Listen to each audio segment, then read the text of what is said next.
been Excuse me, Meg, we seem to be making contact with the ship. Out on the dock. I believe that was Stephen Levitt, the reporter, being held hostage on board the ship in Charleston, South Carolina. Dock in harbor. Sometimes these connections are very difficult to make. My cameraman. Mr. Levitt, this is John Woodley in New York. Can you hear me? John Woodley. John, yes, I can hear you. Yes, this is Stephen Levitt in Charleston. Let me start over, if you may. This morning, while covering a dock strike, my cameraman, George Takashima, and myself witnessed an extraordinary firefight that broke out between Yes, we were able to see that amazing footage. During the course of that firefight, we were taken hostage and are now being held along with 2 Coast Guardsmen whom I believe you can see them behind me.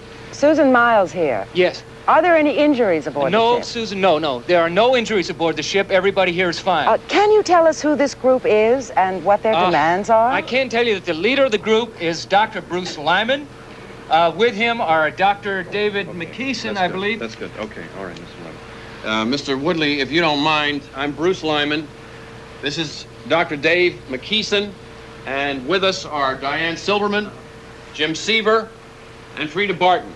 Dr. Lyman, you have demanded a live feed over the RBS network as a condition for the release Mr. Woodley, of the hostages. We're going to begin to release the hostages, the Coast Guardsmen, and in a few moments, as soon as we have an The Coast Guard hostages. Now, what about Mr. Levitt and Mr. Takashima? I'm sorry, we're going to need Mr. Levitt and Mr. Takashima for further communications.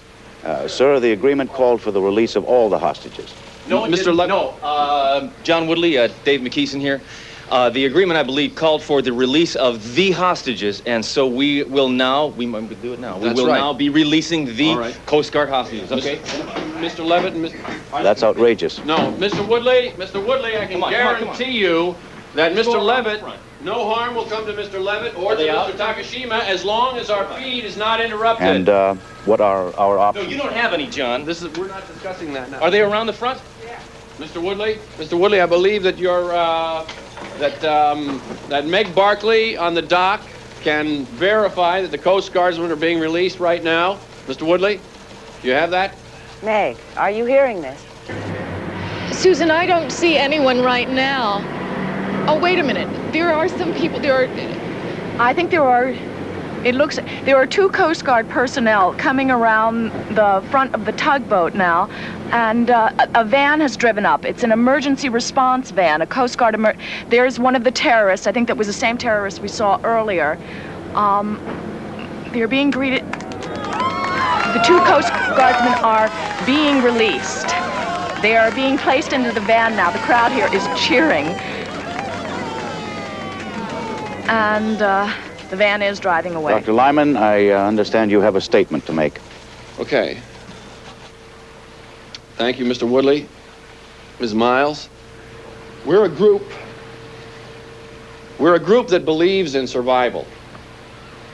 And I am a former strategic weapons planner for the Pentagon, so I know whereof I speak. There has been a serious change in the strategic thinking of our leaders. They now believe that they can wage nuclear war. They believe that they will wage nuclear war, and they believe that they'll win it.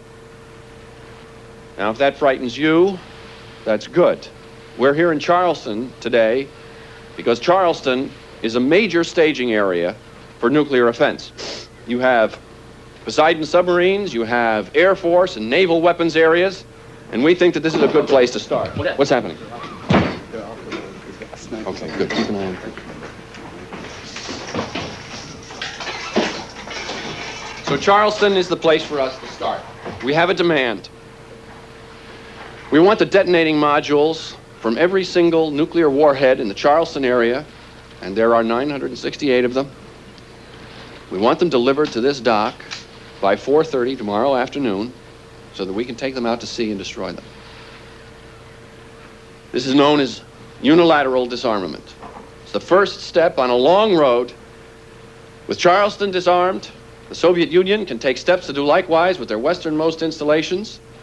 And we believe that this action, as radical as it is, can set in motion the most dramatic movement for peace in the last 30 years. All right? Good. But if our demands are not met, it means that our government is willing to throw away the lives of the people of Charleston. It means that our leaders have not yet awakened to the grave dangers that are facing all of us. Listen to me closely once again. My colleagues and I have constructed our own nuclear device and placed it on board this ship. If the detonators are not delivered by 4:30 tomorrow afternoon, or if our exit from the harbor is blocked in any way, the device on board the ship will explode at 6 p.m. tomorrow. And believe me, it will illustrate what it is we all have to fear. I think we do this not in anger, but as a desperate plea and in hope of lasting peace. And I believe that that's all that there is to say at this time. Thank you.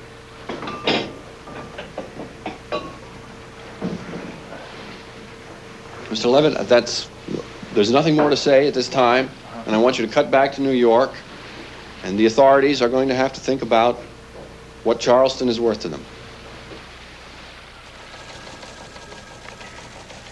What you've just heard is a statement by a group of, well, terrorists, I guess you'd have to call them, John, who are holding 4 hostages aboard a ship in the harbor in Charleston, South Carolina.